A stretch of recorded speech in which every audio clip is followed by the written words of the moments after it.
आखिर निशांत के सद्भाव यात्रा का मायने क्या है?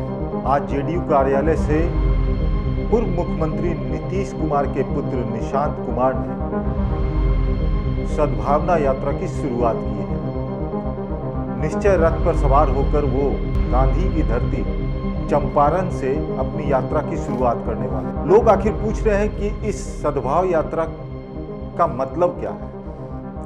आखिरकार निशांत कुमार को सद्भाव यात्रा की जरूरत क्यों आन पड़ी और क्यों जदयू के नेता निशांत कुमार को इस सद्भाव यात्रा के लिए लगातार मदद कर रहे हैं?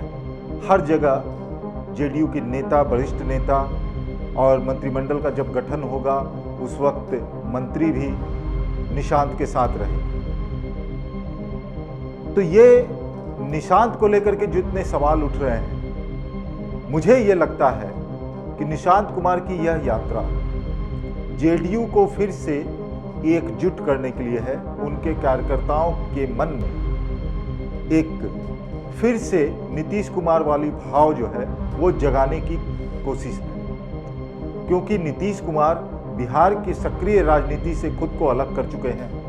वो राज्यसभा पहुंच गए हैं। भले ही वो कह रहे हैं कि बिहार में रह करके वो बिहार के लिए सोचेंगे, लेकिन आने वाले समय में यह तय है कि नीतीश कुमार का ज्यादातर समय दिल्ली में ही गुजरेगा। तो दिल्ली में बैठ के भले ही वो बिहार के लिए केंद्र सरकार से ज्यादा राशि दिलवा ले, लेकिन पार्टी के अंदर जो उनके कोर वोटर हैं वो नीतीश कुमार के नहीं रहने पर थोड़े से इधर उधर भटक सकते हैं।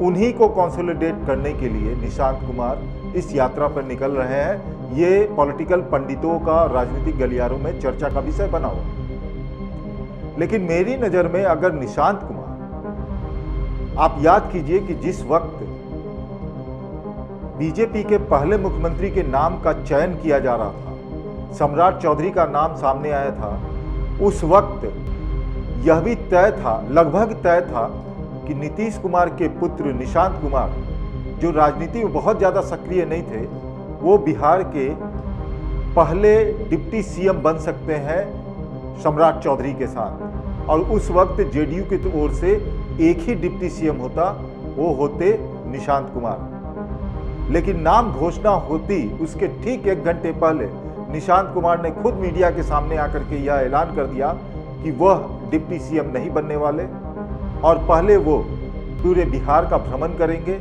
अपनी उपलब्धता जताएंगे, सारे कार्यकर्ताओं के साथ जनता के बीच जाएंगे और उन्हें यह समझाने की कोशिश करेंगे कि नीतीश कुमार नहीं तो निशांत कुमार उनके साथ खड़ा है। पहले ये कार्यक्रम करेंगे, उसके बाद वो राजनीति में आएंगे। लेकिन मेरे ख्याल से अगर निशांत कुमार डिप्टी सीएम के पद को हासिल करके जनता के बीच जाते तो ज्यादा इफेक्टेबल होता। लेकिन यह निशांत की मर्जी थी। अब वो सद्भाव यात्रा पर निकले हैं। अब यह भी देखना दिलचस्प होगा कि उनके साथ कितने कार्यकर्ता जुड़ते हैं और वो कार्यकर्ताओं के बीच जाकर के, लोगों के बीच जाकर के क्या संदेश देते हैं, क्या कुछ कहते हैं। आज ही उन्होंने एक मीडिया कर्मी से बात करते हुए कहा था कि नीतीश कुमार के जाने के बाद बिहार के लोग दुखी, निश्चित तौर पर दुखी, क्योंकि 20 साल नीतीश कुमार ने बिहार पर शासन चलाया। उन्हें विकास पुरुष कहा गया। महिलाएं, खासकर अगर बात की जाए महिलाओं की, तो महिलाओं ने नीतीश कुमार पर भरोसा जताया। वो नीतीश कुमार के राज में अपने आप को सुरक्षित महसूस करती थी। शराबबंदी जैसे कानून ने नीतीश कुमार को और भी शिखर की ऊंचाई तक पहुंचाया। अब निशांत यह कर रहे हैं कि जनता दुखी है, तो दुखी जनता को वो संतुष्ट करने गए हैं कि क्या नीतीश कुमार अब यहीं रहेंगे, नीतीश नहीं तो निशांत सही। तो 6 महीने में वो क्या कुछ कर गुजरते हैं यह देखना दिलचस्प होगा। लेकिन मैं फिर कह रहा हूं कि अगर वो डिप्टी सीएम का पद लेकर के जनता के बीच जाते तो वो ज्यादा असरदार होता। निशांत कुमार आध्यात्म की तरफ ज्यादा उनका झुकाव है, इनोसेंट कहे जा सकते हैं।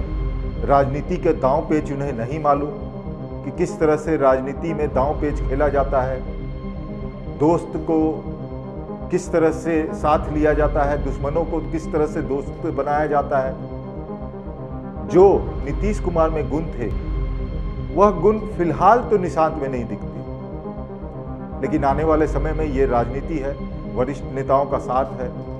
और सबसे बड़ी बात यह है कि जेडीयू टूट न जाए, इसलिए निशांत कुमार को आगे लाया गया है। क्योंकि क्षेत्रीय पार्टी का हमेशा यही हश्र होता है कि क्षेत्रीय पार्टियां जो सिंगल हैंडल होती है पार्टी, और पार्टी का जो नेता होता है जिसने पार्टी को स्थापित किया और संगठन को बनाया, उसका निर्देश ही अंतिम आदेश माना जाता है। सेकंड लाइन कोई तैयार नहीं करता। आप देखिए लालू प्रसाद यादव के राष्ट्रीय जनता दल को, आप देखिए जीतन राम मांझी की पार्टी को, आप देखिए मुकेश सहनी की पार्टी को, आप देखिए रामविलास पासवान की पार्टी को। उन्होंने अपने परिवार पर ही भरोसा जताया, परिवार को ही पार्टी की बड़ी जो जिम्मेदारी है वो सौंपी। अब नीतीश कुमार का नाम भी उसमें जुड़ गया है। तो पार्टी टूट ना जाए, इसलिए परिवार का एक सदस्य पार्टी को संभाले, यह क्षेत्रीय पार्टियां महसूस करती है और उसी तर्ज पर निशांत कुमार को आगे लाया गया है। अब यह आने वाला वक्त ही बताएगा कि निशांत कुमार बिहार की राजनीति में खुद को कितना स्टेबल कर पाते हैं। तो यह थी आज की बात, और मैं नीलकमल। आप देख रहे थे न्यूज़ 11 भारत का डिजिटल प्लेटफॉर्म। यह प्रोग्राम आपको कैसा लगा, इसे कमेंट बॉक्स में जरूर बताइएगा। नमस्कार।